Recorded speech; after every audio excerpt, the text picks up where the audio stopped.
उसके दरवाजे पर से जैसे ही भगवान प्रवेश करने लगे, वैसे ही जो कुबलिया पीड़ हाथी पर बैठा हुआ बड़ा भारी महावत था, भाई उस हाथी के लिए भगवान श्री कृष्णचंद्र के ऊपर चढ़ाने का प्रयत्न करने लगे। महाराज बार बार भगवान के ऊपर उस हाथी को करता। भगवान श्री कृष्णचंद्र ने कहा, अरे महावत, इस हाथी को इस मार्ग से हटा लो, नहीं तो तुम्हारे यमराज के घर जाने में देर नहीं लगेगी। तब तो महावत और बड़ा भारी क्रोधित हो गए। क्रोध में भर कर भगवान श्री कृष्णचंद्र के ऊपर हाथी को हूल दिया, भगवान के ऊपर चढ़ाने की चेष्टा करने लगे। भगवान श्री कृष्णचंद्र उससे अनेक प्रकार के खेल करने लगे। कभी तो भगवान उसके पिछले पांव में छिप जाते, जब वो पीछे की ओर आता भगवान आगे की ओर चले जाते, कभी पीछे छुप जाते, कभी दाईं ओर कभी बाईं ओर, अनेक प्रकार के उससे खेल करने लगे। तब तो हाथी बड़ा भारी क्रोधित हुआ, क्रोध भर करके भगवान के ऊपर अनेक प्रकार के प्रहार करने लगा। भगवान श्री कृष्णचंद्र ने उस हाथी की सूंड को पकड़कर ऐसा घुमाकर पटका कि पटकते ही मात्र से उसके प्राण पखेरु उड़ गए। महाराज उसके बड़े भारी दोनों दांतों को लेकर भगवान श्री कृष्णचंद्र ने उस महावत को भी मार दिया और दोनों हाथों को अपने कंधों पर धारण, दोनों दांतों को अपने कंधों पर धारण किए भगवान ने उस सभा में प्रवेश किया। हे महाराज, बड़ा सुंदर उत्सव वहां हो रहा था। तभी आकर के कंस का जो बड़ा बलवान पहलवान था चाणूर, भगवान को संबोधन देकर कहने लगा, हे नंद के बालक सुनो, हमारे महाराज कंस हम सभी लोगों पर बड़े प्रसन्न हैं, इसलिए ही इस बड़े भारी आयोजन का उत्सव उन्होंने करवाया। यदि हम महाराज कंस का प्रिय करें तो संपूर्ण प्रजा हम पर प्रसन्न होगी, महाराज कंस हम पर प्रसन्न हो। भगवान ने कहा कि तुम भी महाराज कंस की प्रजा हो और हम भी महाराज कंस की ही प्रजा है, इसलिए अवश्य जिससे महाराज कंस का प्रिय हो वो कार्य हम करेंगे।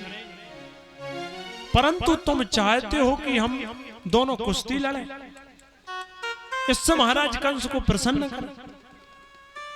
तो सुनिए, हम हैं निर्बल और आप बड़े पहलवान हैं, हमारा युद्ध कैसे हो सकता है? तो चाणूर कहने लगा, तुम निर्बल नहीं हो, 1000 हाथियों का बल जिस कुबलिया पीड़ हाथी में था उसे तुमने लीला से ही मार दिया, तुम बालक नहीं हो। यदि हमारा और तुम्हारा युद्ध हो तो उसमें कोई अन्याय की बात नहीं। तो मुझे तो ऐसा जान पड़ता है कि मेरा और तुम्हारा और मुष्टक और भगवान बलराम का युद्ध हो जाए तो आनंद आ जाए, हमारी कुश्ती हो जाए तो महाराज कंस प्रसन्न हो जाए। अब वहां बैठने वाले स्त्री पुरुष विचार करने लगे कि सभा में बड़ा भारी अन्याय हो रहा है, छोटे छोटे से बालक और बड़े बड़े पर्वत के समान शरीर वाले इन मल्लों से इन्हें लड़ाया जा रहा है। महाराज तब वो सब प्रारंभ हुआ, महाराज कंस ने नगाड़े बजाने की आज्ञा दी। उस समय भगवान श्री कृष्णचंद्र चाणूर से लड़ने लगे और मुष्टक से भगवान बलराम जी जुटे। बड़ा भारी भयंकर कुश्ती का खेल होने लगा। वज्र के समान कठोर हैं जिनके अंग, ऐसे भगवान श्री कृष्णचंद्र ने लीला करने के लिए पर्वत के समान वज्र के समान कठोर शरीर धारण कर लिया। सभी को बालक दिखाई दे रहे हैं। उन पहलवानों को जान पड़ रहे हैं कि बड़ा बलशाली पुरुष आ गया। भगवान श्री कृष्णचंद्र ने लीला के द्वारा अपने वज्र के समान कठोर शरीर से और चाणूर की छाती में जब घूंसा मारा तो चाणूर ने प्राण त्याग दिया। ऐसे ही भगवान बलराम जी ने बड़े भारी क्रोधित होकर उछलकर जब मुष्टक के बड़ी जोड़ की मुष्टक घूसा मारा तो खून की उल्टी करता हुआ मुष्टक प्राण पखेरु, प्राण त्याग दिया। उसी प्रकार कूट नामक पहलवान को मारा। अब सल तो सल बलवान तो थे ही, साथ में चतुर भी थे। उनने विचार किया ऐसे तो हम इन्हें नहीं जीत पाएंगे, चलो प्रणाम करने के बहाने इनके पास चलें, उनके पैर पकड़ के इन्हें गिरा देंगे, पटक देंगे, दबा लेंगे, फिर ये क्या करेंगे। सल और तो सल भगवान के समीप पहुंचे। जैसे भगवान के समीप पहुंचे, भगवान तो अंतर्यामी उनके हृदय के भाव को जान गए। जैसे ही समीप आए, भगवान ने ऐसी दुलत्ती घुमा कर उनके दी, खून की उल्टी करते हुए दोनों के प्राण पखेरु। अब तो महाराज कंस बड़ा भयभीत हो गए। सब नगाड़े वालों को बंद करवा दिया कि नगाड़े बंद करो, नंद के दोनों बालकों को मेरे नगर से बाहर निकाल। क्रूर कर्मा वसुदेव और देवकी को बंदी बना लो। हमारा पिता उग्रसेन में से बहुत अभिमानी बनता है, परंतु राज्य का अभी भी लोभ है, उसे भी बंदी बनाओ। सबको यहां से मेरे नगर से बाहर निकाल दो। राजा कंस इस प्रकार बकवाद कर रहा था। भगवान श्री कृष्णचंद्र उसके ऊंचे मंचान पर चढ़ गए। भगवान श्री कृष्णचंद्र ने उसके ऊंचे मंचान पर चढ़कर बड़े बलपूर्वक उसे पकड़कर उस मंच से इस प्रकार गिराया पृथ्वी की ओर, जैसे बड़ा भारी पर्वत आकाश से पृथ्वी पर गिर रहा है। संपूर्ण संसार के एकमात्र आश्रय जन में कोटि कोटि ब्रह्मांड निवास करते हैं, ऐसे भगवान श्री कृष्णचंद्र उस मंच पर से उछले और राजा कंस के ऊपर कूदे। जब तीनों लोक के एकमात्र आश्रय भगवान उस कंस के ऊपर गिरे तो भगवान के भार को सहन न करने के कारण कंस ने क्षण मात्र में ही अपने प्राण त्याग दिए। राधा कृष्ण भगवान। ऐसे भगवान की अद्भुत चरित्र। जब कंस को मारा गया तो महाराज प्रजा को बड़ा भारी कष्ट हुआ, हाहाकार मचने लगा। कंस की बड़ी सुंदर पत्नियां अस्ति और प्राप्ति थी, विलाप करने लगी। जहां उसका शरीर पड़ा हुआ था, कहने लगी आपने निरपराध प्राणियों से द्रोह किया। हे महाराज, आपने देवकी के छोटे छोटे बालकों का नाश कर दिया, आपको दया नहीं आई। ऐसा कौन प्राणी है जो पराये पर द्रोह करके मनुष्यों का अहित करके कल्याण को प्राप्त हो सकता। भगवान से आप विमुख रहे, आपकी स्थिति हो रही।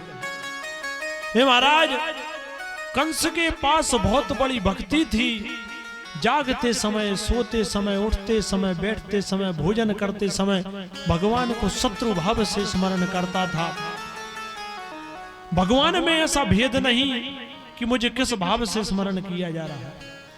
किसी भी भाव से स्मरण किया जाए, मातृश्वर का स्मरण किया जाए, भगवान को भाव प्रिय।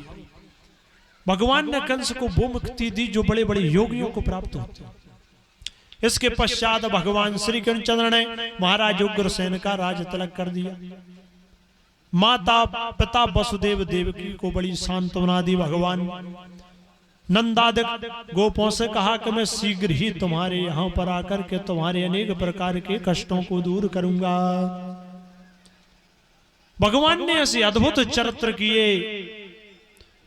अब महाराज ऐसा है कि गुरु बनाना सनातन धर्म का बहुत बड़ा कार्य है, बहुत बड़ा पुण्य कार्य है। गुरु के बिना संसार सागर से कोई पार नहीं हो सकता।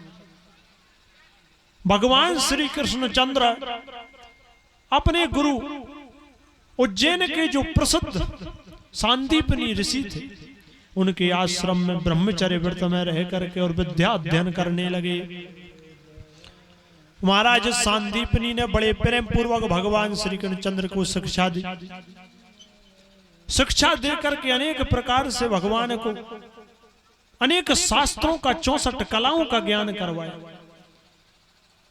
गुरु ग्रहे पढ़न गए रघुराई, अल्प काल विद्या सब आई। जाकी सहज श्वास सुरति चारी, सो हरि पढ़ यह कौतुक भाई। भगवान की श्वास ही चारों वेद है। वे भगवान आज विद्या अध्ययन कर रहे हैं। वे तो संसार को मर्यादा बता रहे हैं कि माता पिता का एक कर्तव्य है कि बालकों को शिक्षा। ऐसी लीलाएं भगवान की। जब भगवान विद्या अध्ययन पूर्ण कर चुके तो गुरु से कहा महाराज आप कुछ मांग लीजिए।